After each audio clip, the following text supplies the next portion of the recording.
మీ తూర్పుగోదావరి జిల్లా అన్వేషకుడు. ప్రస్తుతం మనం అనకాపల్లి జిల్లా గ్రామంలో అయితే ఉన్నాము. ఇక్కడ ప్రముఖ పుణ్యక్షేత్రం శ్రీ వెంకటేశ్వర స్వామివారి ఆలయానికి అయితే వచ్చాము.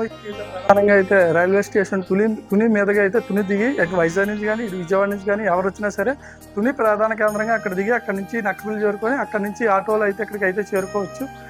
అనంతరం మనం అయితే ఇక్కడికి వస్తే ఫస్ట్ మనకైతే ఒక నది అయితే చాలా అద్భుతంగా అయితే కనిపిస్తూ ఉంటుంది, ఒక కోనేరు. తర్వాత కిందనైతే ఒక వేణుగోపాల స్వామి ఇంకా అద్భుతంగా అయితే ఉంటుంది. అది చాలా ఏళ్ల క్రితం నాటిదని మనం అయితే చెప్పవచ్చు. అక్కడి నుంచి పైన స్వామివారు ఏదైతే ఉన్నారో వెంకటేశ్వర స్వామివారి దర్శనం అయితే మహాభాగ్యం అని మనం అయితే చెప్పుకోవచ్చు. చాలా అద్భుతంగా అయితే ఉంటుంది. పైకి వెళ్ళడం కొంచెం ఇబ్బందిగా ఉన్నా సరే స్వామివారిని మనసారా అయితే దర్శించుకుంటే చాలా ప్రశాంతత అయితే మనకు లభిస్తుందని చెప్పవచ్చు. ఇక్కడ స్వామివారు అయితే ప్రత్యేకంగా షడ్భుజి 6 చేతులతో అశ్వం మీద అయితే స్వామివారు అయితే ఇక్కడ భక్తులకైతే ఉత్తర ముఖాన్ని అయితే దక్షిణ భాగ్యం కలిగిస్తూ ఉంటారు. స్వామివారిని దక్షిణ ముఖాన్ని దర్శనం చేసుకుంటే మనం మనసులో అనుకున్న కోరికలు నెరవేరుతూ ఉంటాయి.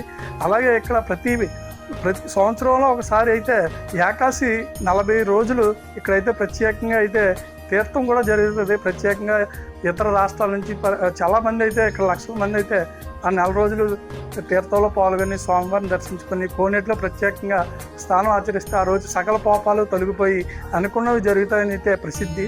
అలాగే ఇక్కడ ఏదైతే ఉందో ఈ ఊరికి ఒక స్వామివారి ఎలవేలుపుగా చెప్పవచ్చు, వెంకటేశ్వర స్వామివారి ఎలవేలుపుగా చెప్పవచ్చు. అలాగే ఏ కార్యక్రమం మొదలుపెట్టినా ఇక్కడ స్వామివారికి వచ్చి చెప్తే అది జయం అవుతుందని చెప్పి ఒక భక్తుల యొక్క నమ్మకం. ఈ ఆలయం గురించి అయితే మరిన్ని విషయాలు తెలుసుకునే ప్రయత్నం చేద్దామండి. Thank you.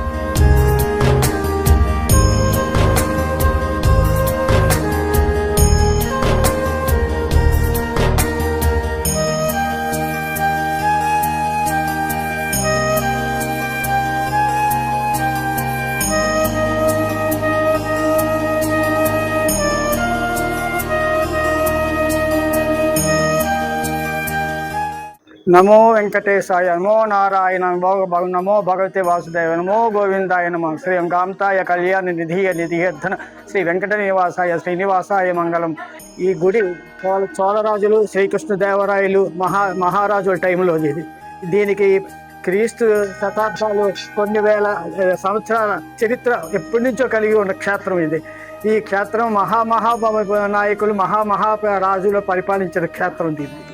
ఈ క్షేత్రం యొక్క విశిష్టత ఏమిటంటే అనుకున్న కార్యక్రమాలు తప్పకుండా కలుగుతాయని ప్రతి మనిషికి హృదయంలో ఉన్నది. ఆధ్యాత్మికం కావాలి. మెయిన్ ఆధ్యాత్మికంగా నమ్ముకుని వస్తే ఏ పని అయినా జరుగుతుందని చెప్పి మనసుకి ఉండాలి ఎప్పుడైనా సరే. అది ఉండి వచ్చి ఈ క్షేత్రం దర్శనం చేసుకుంటే అనుకున్న పని చక్కగా నెరవేరుతుంది. అలాంటి క్షేత్రం ఇలాంటి మళ్ళీ ఇంకెక్కడ దొరకదు. ఇన్ని సంవత్సరాల క్షేత్రం ఇది. మహానుభావుడు ఏడుకొండల వెంకటేశ్వర స్వామి ఆ పైన వెలిసిన క్షేత్రం. అశ్వమేధం మీద వచ్చి ఇక్కడ యుద్ధం చేసి ఒక రోజు విశ్రాంతి తీసుకున్నది అన్నమాట. ఇది విశ్రాంతి తీసుకుని ఇక్కడ ఉన్నాడు. ఉండిపోయిన తర్వాత నేను ఇక్కడ వెలుస్తున్నానని చెప్పి ఒక గొల్లవాడికి చెప్పాడని చెప్పి స్థల పురాణం చెప్తుందన్నమాట. ఈ విధంగా దీని గురించి తర్వాత ఈ క్షేత్రపాలనకి ఇంచుమించుగా చాలా అభిమాన్యాలు ఉన్నాయి, అన్నీ ఉన్నాయి. దీని అంతా తీసుకుని చూసేవారు చాలామంది ఉంటారు. కొన్ని వందల ఎకరాలు ఉన్నాయి దీని కింద ఈ చుట్టుపక్కలన్నీను. ఆ తర్వాత ఏమో అని ఎప్పటి నుంచో ఉన్నాయి పూజారులు వాళ్ళు అంతా మంచిగానే అందరికీ కోఆపరేషన్ ఇచ్చి మంచిగా చూస్తూనే ఉంటారు. ఎప్పుడు వచ్చినా సరే 5:30కి వస్తే మనం ఎప్పుడైనా సరే ఇక్కడ అభిషేకం చూసుకోవచ్చు కల్లారాను. 5:30 దాటి ఆ 7 లోపు అభిషేకం చేసి 7 అయిపోయాక అభిషేకం ఉండదు.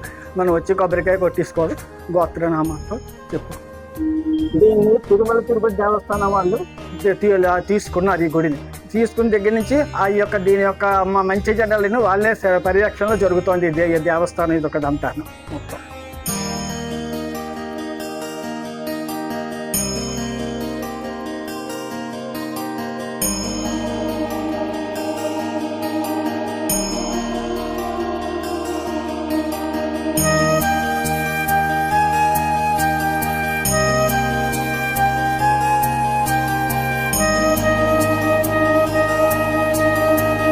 భక్తులకి ఈ ఆలయం ఉదయం 7:30 నుంచి 10:30 వరకు ఉంటుంది. అలాగే సాయంత్రం 4 గంటల నుంచి 5 గంటల వరకే మాత్రం ఉంటుంది. కాబట్టి భక్తులు ముందుగా ప్లాన్ చేసుకుని రావాలి.